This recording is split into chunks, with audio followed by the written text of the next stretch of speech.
చిరంజీవి గారి network 1650 కోట్లని reports చెప్తున్నాయి.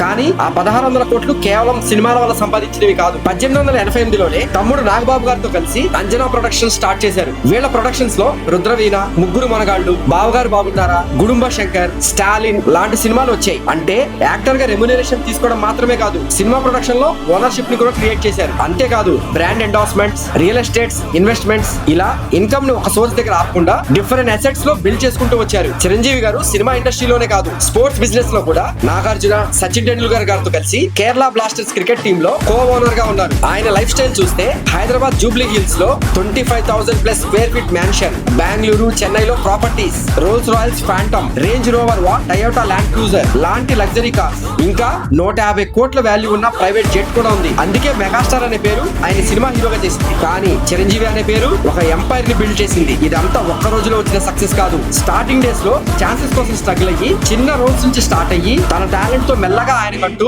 ఒక ప్లేస్ ని క్రియేట్ చేసుకున్నారు. సినిమాలో ఫేమ్ సంపాదించారు. ఆ ఫేమ్ ని బిజినెస్ గా, బిజినెస్ ని అసెట్స్ గా, అసెట్స్ ని లెగసీగా మార్చి శివశంకర్ వరప్రసాద్ నుండి ఇప్పుడు మెగాస్టార్ చిరంజీవి అయ్యారు.